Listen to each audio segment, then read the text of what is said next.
chers téléspectateurs, il y en a combien? Je mets un S ou pas? Ouais, non, mais il y a sans S. Chers téléspectateurs, bonne année sur Comédie.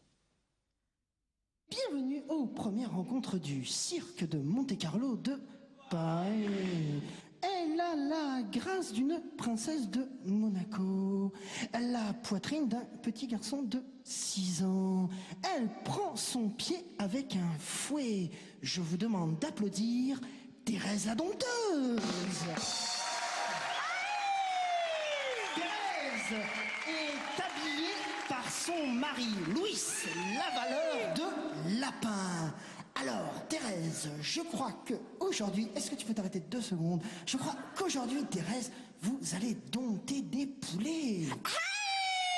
Très bien, alors ça peut commencer. Musique.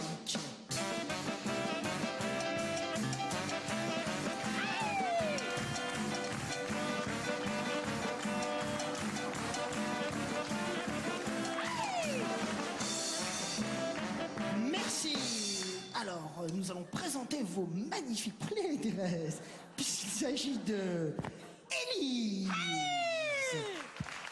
Maurice et Pascal. Alors, vous êtes prêts pour le domptage, Thérèse? Oui, musique.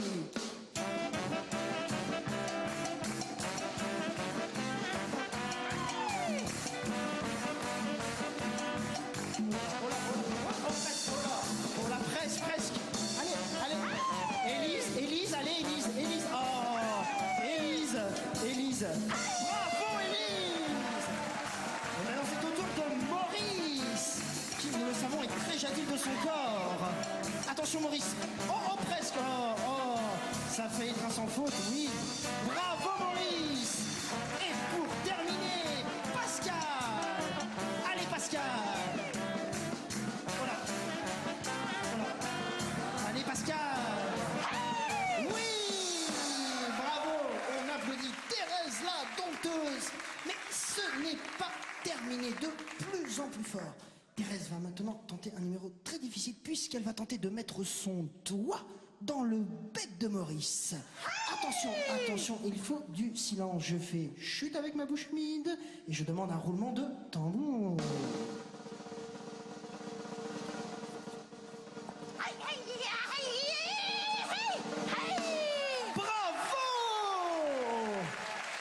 Bravo Thérèse. Et bien maintenant, tu peux faire envoler Maurice. Maurice, tu peux prendre ton envol. Tu es libre maintenant. Envole-toi. Il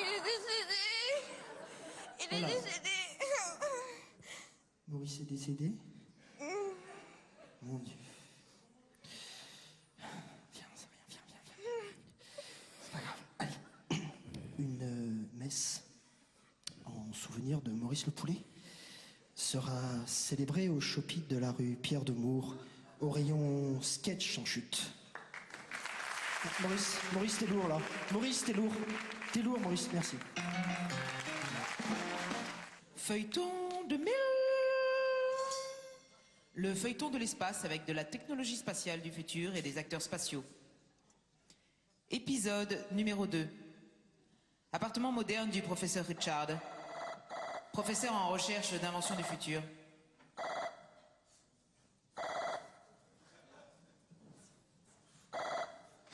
Dans le futur, les portes s'ouvriront toutes seules. Mais en les ouvrant avec les mains, c'est quand même plus pratique. Bonjour ma chérie. Bonjour chérie. Voici ma femme. Dans le futur, les hommes seront des femmes, car les femmes seront devenues des tables. Je suis une table, donc je ne parle pas car je ne suis pas une femme, je suis un meuble tablique. Donc je ne possède pas la parole, c'est-à-dire que je ne peux pas m'exprimer. Ta gueule. Bonjour ma chérie, comment ça va? Oh, ça va bien. Dans le futur, tout le monde aura très mauvaise haleine. C'est pour ça qu'on s'embrassera de la sorte. Oh chérie, j'ai passé une journée épouvantable. Je n'ai rien trouvé comme invention. Spatialement parlant, je parle.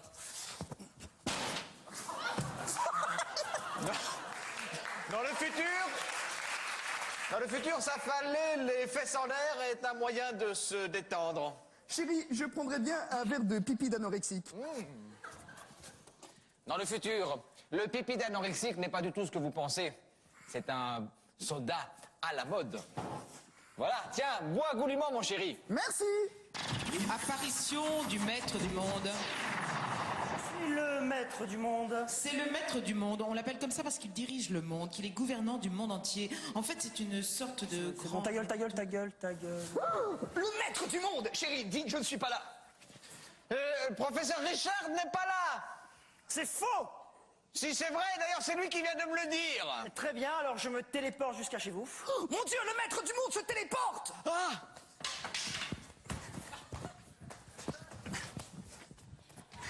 Dans le futur, la peur nous fera marcher d'une manière un peu ridicule. C'est ainsi, mais c'est ainsi. Dans le futur, téléporter voudra dire passer une porte avec une télé. C'est pas très pratique, mais bon, qu'est-ce que vous voulez, c'est le futur. Bonjour Richard. Je vous laisse 5 ans pour me trouver une nouvelle invention. Oui, alors 5 ans, vous allez dire, ça peut paraître un peu long, 5 ans, mais dans le futur, les années sont des minutes. Alors si toi aussi tu veux convertir ton âge en minutes, fais-le. Ça sert à rien, mais si t'as envie, si t'as rien d'autre à faire, fais-le. Qu'est-ce que tu veux que je te dise, moi? Bien. Professeur Richard, je vous laisse 5 ans pour me trouver une invention du futur. 5 ans. 5 ans. Ça va être court. Professeur! Entrée de Mademoiselle Zob, assistante du professeur Richard. Attention, ce nom n'a rien de vulgaire. C'est Zob avec un E. Mais néanmoins, ça veut quand même dire pin. Mais la voici, mon invention. Regardez, ceci est un coffre-fort à gonzesse. J'ouvre avec les tétons. Oui, et ça ouvre la chatte. Oui. Très bien, très bonne idée, professeur Richard. Mais attention, dans le prochain épisode, je serai moins indulgent. Le professeur Richard arrivera-t-il à trouver une autre invention spatiale dans le prochain épisode? Tu le sauras dans le prochain épisode. Et si tu rates le prochain épisode, tu ne le sauras pas.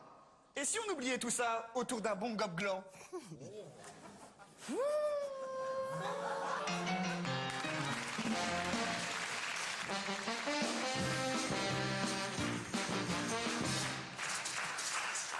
Bon, vous voulez un café? Oui, Vous voulez une cigarette? oui, La cigarette dans le café ou à part? à part. Très bien. Je ne veux rien savoir. Bien. Alors, oui mon gueule, vous me retapez ça. Alors, écoute-moi bien petit. Tu vas dire toute la vérité, rien que la vérité. Commissaire Van Locke, vous vous trompez, le suspect c'est lui. Et alors pourquoi tu t'habilles en bleu toi? Parce que je suis flic. Gna, gna, gna. Bon, alors on commence l'interrogatoire, tu me mets la télévision s'il te plaît. Attendez, pourquoi vous voulez que j'allume la télé? Qu'est-ce qui se passe le jeudi entre 20h30 et 22h sur la première chaîne, espèce de tapenade? Julie Lescaut? Julie Lescaut, ça n'existe pas. Une femme flic, c'est... Non, c'est comme le Canada Dry. Ça ressemble, mais il n'y a pas de bulle. Bon, il n'y a pas l'alcool, mais l'alcool, c'est pas bon. C'est trop sucré. Alors, donc, bon, tu me mets ma série Van Locke dans laquelle je joue le rôle de Van Locke, c'est maintenant. Bien. Alors, on va lire. Toi, tu fermes ta gueule. Alors, je lis la déposition. Monsieur Antoine Jacquelet, si présent demeurant.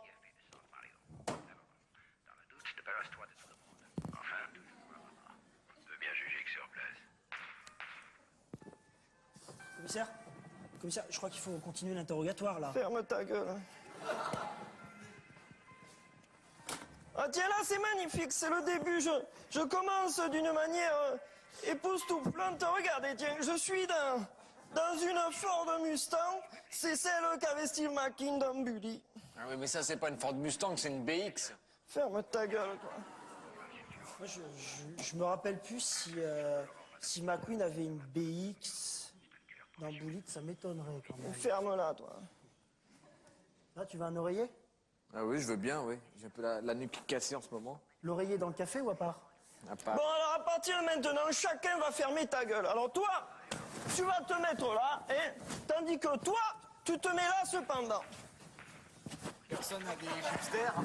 Les chipsters dans le café ou à part? Oui, alors, là, vous allez voir, c'est le moment où je conduis un monologue. Dans une BX? Mais non, conduire du verbe dire. Alors, je conduis un monologue sur les trous de balles que j'ai dans la peau et vous allez voir, c'est dans une seconde. C'est maintenant, normalement. Ils m'ont coupé! Ils m'ont coupé! Oh non! Merci.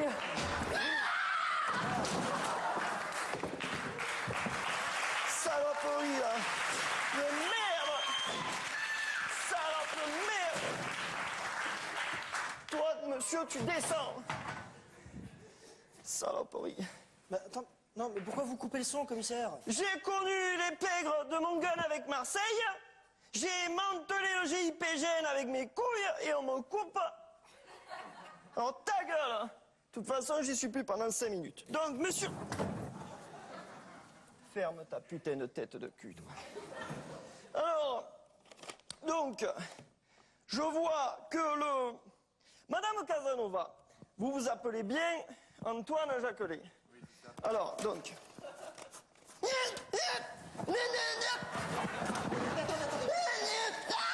Pardon.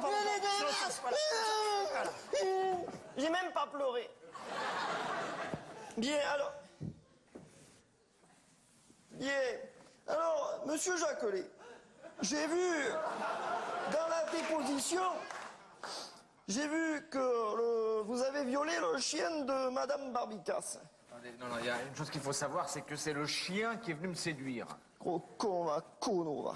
Comment? Et je parle pas à toi, cono, le con de comédien. Tu le tapettes, tu joues comme une olivette, là. Regarde-moi ça, il m'a tout pris la scène. Bon, alors écoute-moi bien, Antoine Jacquelet. Non, c'est pas moi, c'est lui. Écoute-moi bien, Antoine Jacquelet. Non, commissaire, c'est simple. Je suis l'éveil, ça c'est le public, et Antoine Jacquelet, il est là. Alors écoute-moi bien, Antoine Jacquelet. Non, Antoine Jacquelet, il est là. Oh non, t'es pas sympa avec lui, là.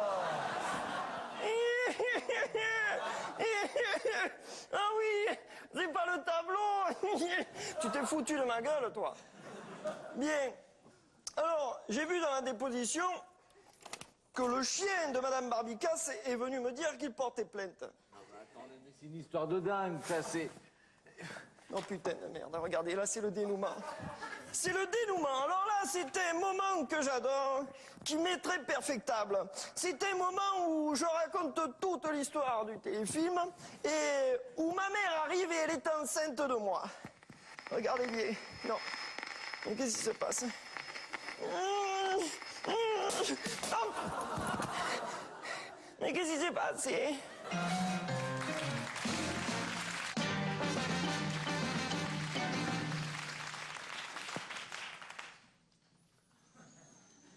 Bonsoir. Bonsoir, chers téléspectateurs, futurs justiciables, anciens justiciers, bonsoir et bienvenue à Grand Procès de l'Histoire, votre émission judiciaire qui reconstitue pour vous les grands procès de l'histoire. Dans un souci d'authenticité historique, les grands criminels de l'histoire jouent leur propre rôle. Ça va pas? Jouent leur propre rôle. En cas de décès de ces derniers, c'est à des comédiens criminels que nous faisons appel pour les incarner. Ce soir, nous évoquerons ensemble le procès de Jeanne d'Arc. Souvenez-vous, cette petite Orléanaise mystique, belliqueuse et anglophobe. En 1430, Jeanne d'Arc est jugée pour hérésie par le tribunal d'inquisition de Rouen, présidé par l'abbé Cochon. Quel sera le verdict ? Arnaud, on a un souci. Arnaud, oh merde. Merci. Arnaud, on a un souci. Le juge n'est pas là, il n'y a personne pour faire l'abbé Cochon. Ah bon, que diantre, mais quel chiotte, et où est-il ? Il est à son gala de danse de la cour d'assises de Paris. Il fait danseuse étoile. Ah, il est à noter que les danses étoiles de la cour d'assises de Paris sont les meilleures qu'on Arnaud, fasse. qu'est-ce qu'on fait? Alors, moi, ce que je propose, eh bien, écoute, Jean-Jacques, c'est tu remplaces le juge, tu fais l'abbé Cochon à sa place. D'accord, on s'embrasse? Qu'est-ce qui nous arrive ? Messieurs, dames, la cour! Hop là. Jeanne d'Arc, veuillez décliner votre identité, qualité et profession. Jeanne d'Arc. Jeanne quoi? D'Arc, Pourquoi? parce que je possède un arc. Ça se tient. Poursuivez. Je suis née le 15-12-1552 à Fourmi-les-Cormeilles. est à noter que ces informations sont tout à fait aléatoires compte tenu de peu de culture générale possédée par l'auteur au moment de l'écriture de ce sketch. Jeanne d'Arc, vous êtes accusée d'hérésie, de relapse et de sorcellerie. Il paraît que vous entendez des voix. Mais c'est faux, monsieur le juge, c'est faux. Hein? Quoi? Qu'est-ce que tu dis? Urètre? Maîtresse, la parole est à vous pour l'accusation. Monsieur le juge, madame l'accusée, monsieur l'avocat de madame l'accusée, messieurs, dames les jurés, papa, maman, Jean-Michel, pourquoi je veux jamais mettre ton pépito dans ma fioriture? Maîtresse, s'il vous plaît. S'il vous plaît, là, s'il vous plaît. Madame d'Arc, vous réfutez les accusations de sorcellerie qu'on vous récolte, et pourtant, non contente de jouer dans le Grand Blond avec une chaussure noire, vous épousez Alain Delon en 76. Je vous rappelle qu'Alain Delon est un acteur de cinéma, souvenez-vous, Le Guépard, Dancing Machine. Maîtresse, approchez-vous, s'il vous plaît. Il semble que vous soyez victime d'une terrible méprise. On ne fait pas le procès de Mireille d'Arc, mais de Jeanne d'Arc. Il est à noter que Mireille d'Arc est la fille de Cristal d'Arc, qui n'est autre... La fille de Cristal d'Arc qui n'est autre que la mère de Dark Vador. Vous êtes sûr? Vous êtes sûr? C'est pas Mireille d'Arc, c'est Jeanne d'Arc. Bah oui, bah moi je suis dans la crotte, mais j'ai rien contre Jeanne d'Arc. Hop là. Oh, maîtresse, s'il vous plaît, qu'est-ce que c'est que ça? Bon, qui veut? La tenir, j'entends. La tenir, bon, allez, tant pis. Bien, je vous rappelle que Madame d'Arc est accusée d'hérésie, de relapse et de sorcellerie. Il est à noter que l'abbé Cochon ne cesse de répéter ce mot de relapse dont personne ne connaît le sens. Si un dictionnaire assiste au procès, il est prié de venir me voir pour que je le consulte. Bien, maître Fennec, la parole est à vous pour la défense. Merci, monsieur le juge. Arrête, t'es con, toi, t'es con. Très joli. On accuse ma cliente de sorcellerie, hein, car on prétend qu'elle entend des voix. C'est de la pure calomnie. Ma cliente ne peut pas entendre des voix puisqu'elle est sourde. Elle est sourde? Oui. Jeanne d'Arc est une pute. Non mais ça va pas. Qu'est-ce qui vous prend de me dire ça? Vous êtes bien entendante pour une pute. Ouais, et ben vous êtes bien con pour un con. Jeanne d'Arc, je vous condamne pour diffamation de juriste dans l'exercice de ses dysfonctions. Attention. Suivant. Mon cochon, vous ne pouvez pas condamner cette femme, car cette femme n'est pas Jeanne d'Arc. Quoi? En effet, ma cliente est coiffée de cheveux indécis et coiffée de manière plutôt marron. Hein? Tandis que Jeanne d'Arc... Ah, souvenez-vous, Jeanne d'Arc était plutôt blonde et coiffée au carré. Bon sang, mais c'est bien sûr, allons, fillon Milou. Veuillez rattraper. Arnulf, êtes-vous, oui ou non, Jeanne d'Arc? Oui, je suis Jeanne d'Arc et il est à noter que je vous emmerde. Bien, arrêtez Arnulf et ramenez-nous. Arnulf, je vous condamne à l'écartèlement pour vous être fait passer pour un chroniqueur judiciaire afin de vous dérober à la justice. Dépêchez-vous, s'il vous plaît. Il est à noter que vous commettez une grave erreur. Jeanne d'Arc n'a jamais été écartelée. Elle a été brunie sur le bûcher. Ça, c'est dans tous les bons manuels de géographie. Oh là là, l'éveil de Julie Lescaut. Tu vas voir, monsieur Graff. Non, mais comment tu t'appelles? Pascal. Pascal. Il est sympa, Mousse? Ouais, il est sympa, ouais. Elle est sympa dans la vie, Véronique Jeannot? Non, jeunesse. Ah, Véronique Jeannot, elle est comment dans la vie? Elle a un jean. Parce qu'un jour, je l'ai vue, elle avait un jean.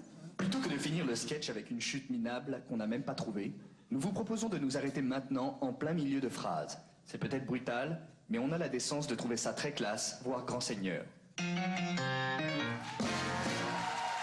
En fait, c'est une histoire de marketing. Enfin, c'est un peu comme les Spice Girls.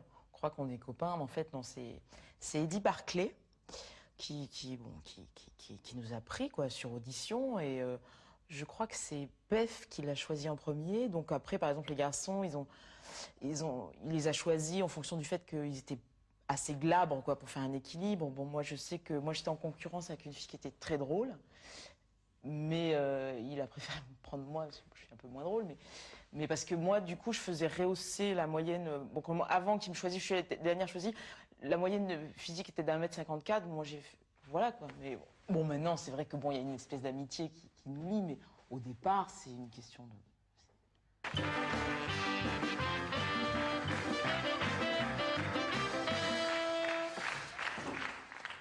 Bien, on vous écoute, monsieur Filatier. Contentez-vous des faits. Allez.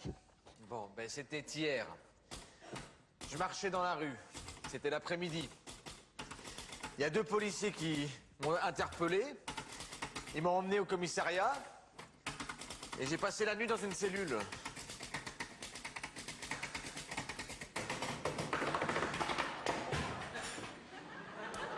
Alors, je vous relis. Vous me dites si ce que j'ai transcrit est correct. C'était un bel après-midi de printemps. Le soleil dardait ses rayons agiles sur ma peau brûlée. Et je déambulais tranquille, la tête dans les nuages, quand soudain, 2 membres vigilants des forces de police me hélèrent et fort poliment m'indiquèrent le chemin de la maison de la police où je coulais une nuit paisible. Alors? Ben oui, c'est pas mal. C'est un peu romancé quand même, hein. Il me semblait que la réalité était un peu plus crue. Monsieur Filatier, on n'est pas la brigade des stupes ici, hein. On est au commissariat de la police du bon goût. On est garant du bon goût. Vous comprenez ça? Ça implique que nous rédigeons nos procès-verbaux de manière jolie. Je comprends, mais est-ce que vous pouvez simplement me dire, c'est par simple curiosité, hein? Et puis si j'abuse, vous me le dites.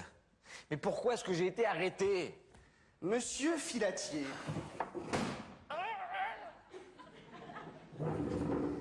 Monsieur Filatier. Faut pas nous prendre pour des cornichons, là, hein? Monsieur Filatier. Vous n'êtes pas sans savoir que vous avez commis une faute de goût aggravée. Monsieur Filatier, lors de votre arrestation, vous portiez des Burlington roses. Roses, monsieur Filatier. On est en 98, monsieur Filatier. Vous n'êtes pas sans savoir que les Burlington roses ne sont plus à la mode depuis 15 ans. C'est faux, j'ai jamais porté de Burlington. J'avais pas de chaussettes. Et même ce jour-là, je suis même pas sûr que j'avais des pieds. Monsieur Filatier. Vous êtes en train de perdre mon temps et le vôtre en même temps. Si je me réfère au Code national du bon goût, port de Burlington, ça va chercher dans les 6 mois. Alors vous êtes gentil, vous me dites calmement qui vous a fourni les Burlington. Personne, j'ai jamais porté de Burlington. Je le jure sur votre tête. Monsieur Filatier. Vous pataugez dans l'eau douce là, hein? C'est un flag, vous comprenez? Un flag. Les policiers qui vous ont interpellé sont formels. Alors? Enfin, mais... Enfin quoi? Enfin quoi? Enfin quoi? Enfin quoi? C'est ridicule. Quoi? Qu'est-ce qui est ridicule? Quoi? Qu'est-ce qui est ridicule? Quoi? Qu'est-ce qui est ridicule?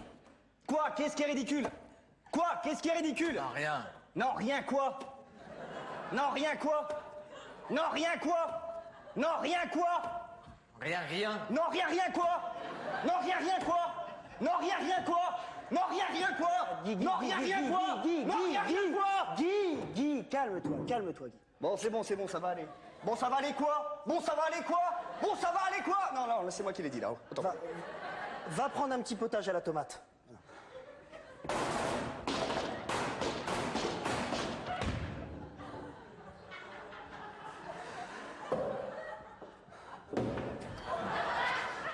Bon.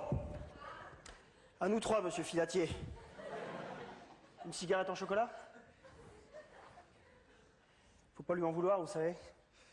Il a pas la vie facile en ce moment. Il vient d'apprendre que son fils collectionnait les pins. Oui. Ah, je comprends. Et en plus, il s'appelle Guy. Oh là là. Bon, parlons franc, monsieur Filatier. Vous nous donnez le nom de celui qui vous a fourni les Burlington Roses et puis on vous laisse partir. Vous savez, moi aussi, j'ai été jeune, hein. J'ai porté des écharpes Burberry's, j'ai eu des mocassins Bordeaux, j'ai eu un bandana. Je riais même aux blagues de Patrick Bosso, alors je peux vous dire...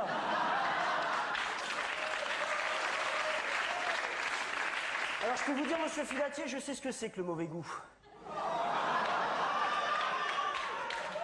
Monsieur Filatier, qui vous a fourni les Burlington Roses?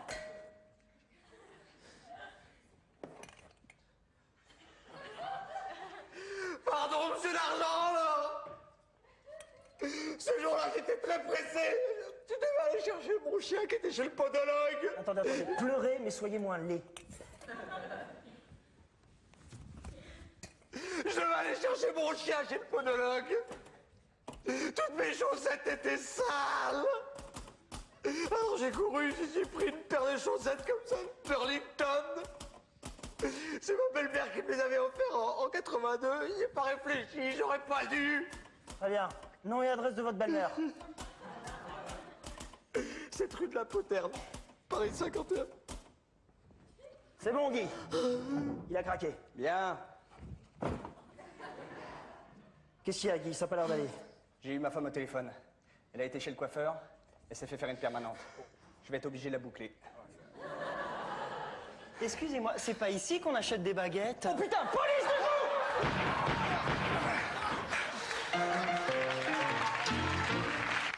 Pétoncule est une poule d'eau. Sophie Pétoncule, elle me lèche un mot. Sophie Pétoncule.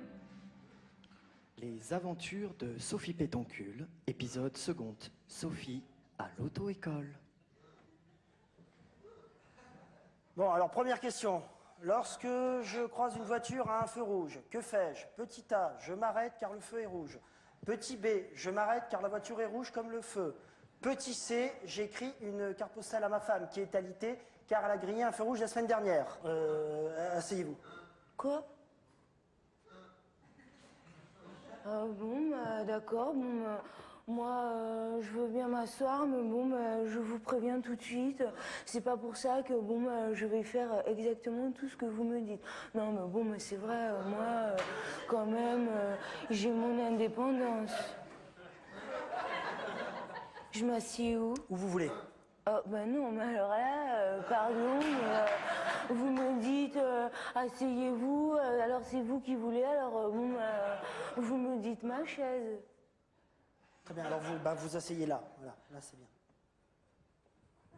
Mais arrêtez de regarder mes fesses. Je fais quoi maintenant? Là, je pose des questions et vous répondez. Ah bon? Oh là là. Vous avez déjà conduit? Quoi? Est-ce que vous avez déjà conduit? Ah non, alors là, moi, je refuse de répondre à cette question. Non, mais bon, c'est vrai que c'est personnel. Très bien, comme vous voulez. Bon, alors, deuxième question. Par temps de pluie, qu'est-ce que je fais en priorité? Je mets les essuie-glaces ou je mets la radio? Bon, mais je veux dire, ça dépend parce que bon, moi, a priori... Non, mademoiselle, c'est pas la peine de répondre tout haut. Il y a des fiches, vous cochez la bonne réponse. C'est aussi simple que ça. Ah bon? Oh là là. C'est compliqué. Attendez, je vais vous montrer. Non, alors attendez, je veux dire, arrêtez de chercher une proximité avec mon physique. Je veux dire, si vous voulez sortir avec moi, vous me dites poliment, et moi je vous dis, non, désolé, je veux pas sortir avec vous, parce que c'est vrai, les sentiments, c'est pas comme les frites, ça se commande pas. Je fais quoi maintenant? Vous répondez à la question. Bon, d'accord, mais c'est quoi la question? Bon, allez-y, vous, dites-lui, parce que... Par temps de pluie, qu'est-ce que vous faites en priorité? Vous mettez les essuie-glaces ou la radio? Oh là là, elle est chiante cette question. Non, mais bon, c'est vrai, c'est quoi les essuie-glaces? Non, mais t'es vraiment trop conne, toi. Hein. Vous aussi, vous êtes con. Je fais quoi maintenant? Tu te casses.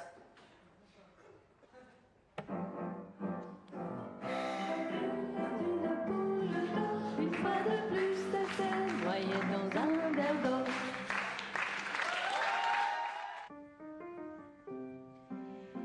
Élise vit seule comme le sexe de Robinson Crusoe sur l'île déserte. Et cette fois, elle aimerait ardemment rencontrer un homme sérieux et fidèle et franc, Alors elle passe des annonces dans un périodique du quotidien où elle vient d'obtenir depuis peu une réduction de 5% sur chaque annonce. Enfin, bref, aujourd'hui, elle a rendez-vous avec Steve. 30 ans, un homme, un vrai, qui aime plaisanter. Ceci dit, Steve, lui, a des réductions de 20% sur ce périodique. Pour se faire reconnaître de Steve, Élise a eu la bonne idée de tirer la langue, mais ce n'est pas... Michael.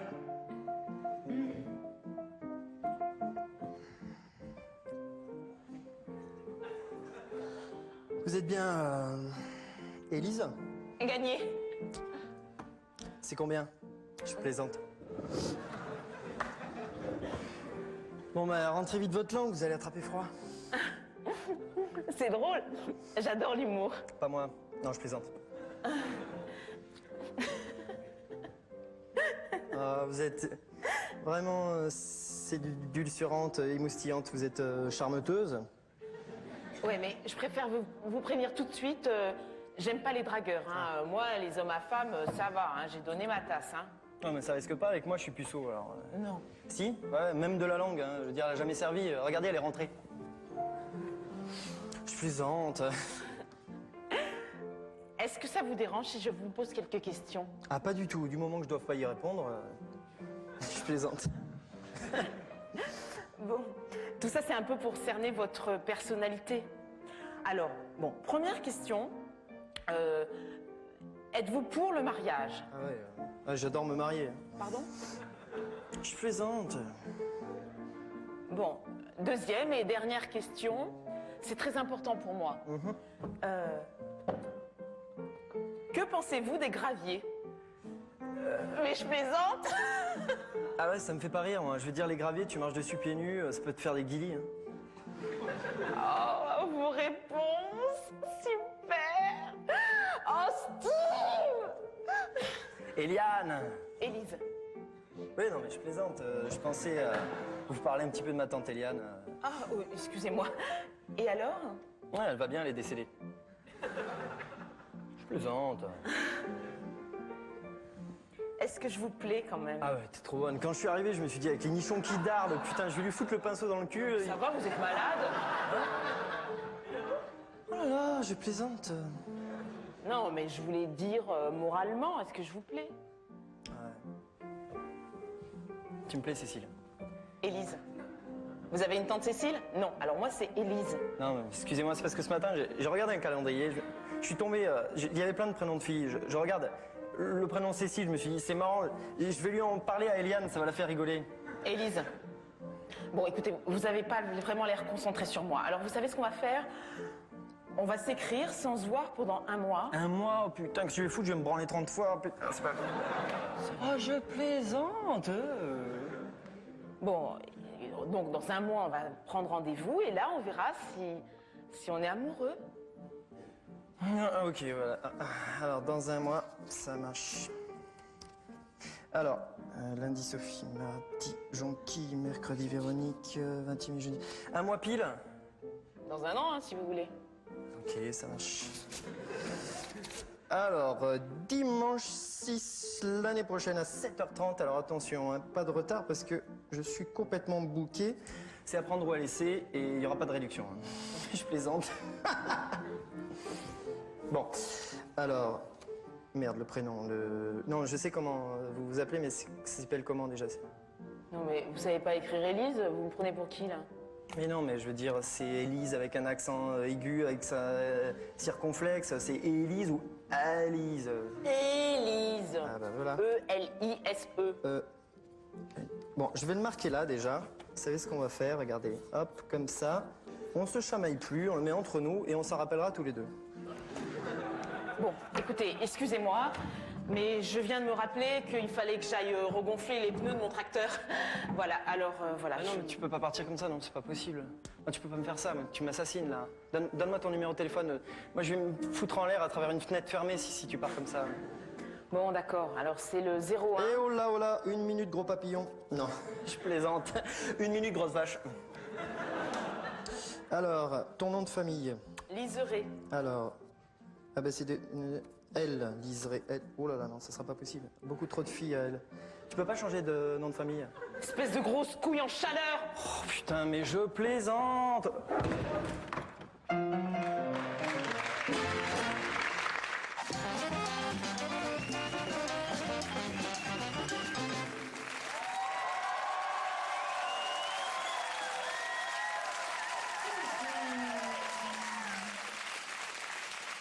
Bonsoir Daniel, bonsoir Julie.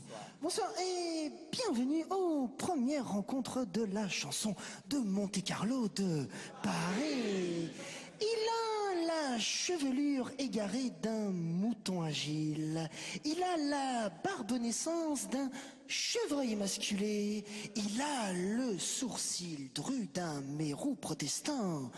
Je vous demande de faire un accueil fondu savoyarde au poète de la chanson française, Marie Trust.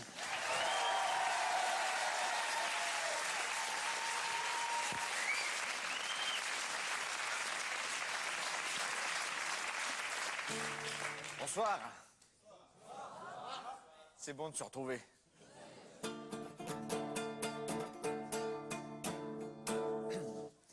À la contrebasse.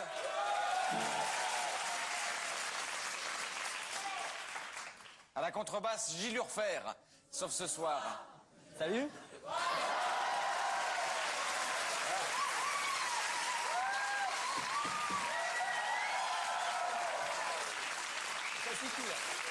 Tu t'appelles Gilles Urfer?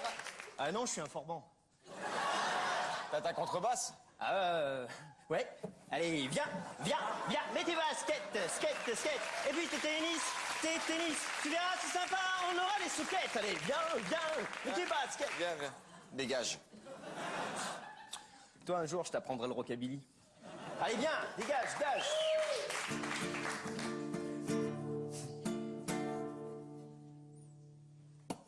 La chanson française est un point blanc dans l'acné de la société.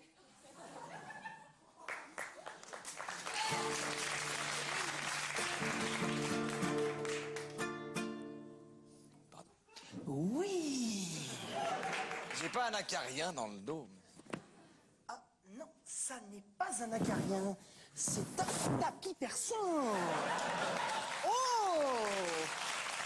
mais il y a un jeune tapissier.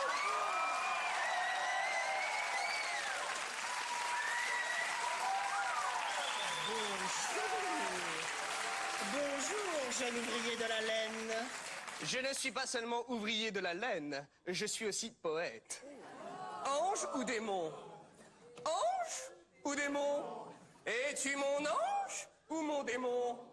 Ton petit pantalon moulant fait de toi mon ange. Tes petits tétons percés font de toi mon démon. Ange ou démon? Es-tu mon ange ou mon démon?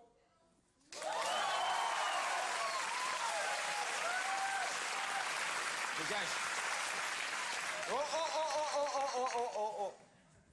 Rien oublié?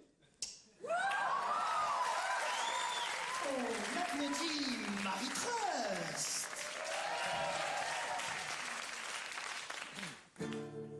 La chanson s'appelle L'enfant antisocial et l'oiseau.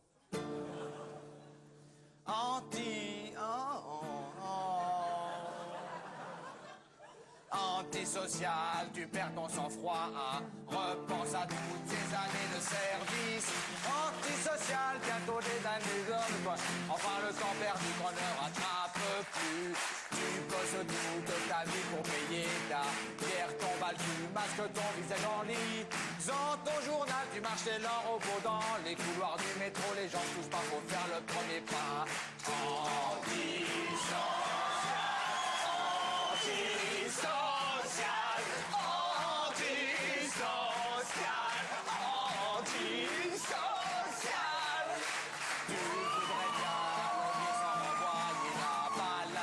D'avancer sans ton gilet. Par balle, tu voudrais donner tes yeux à la justice. Impossible de violer cette femme pleine de vices. Antisocial, antisocial.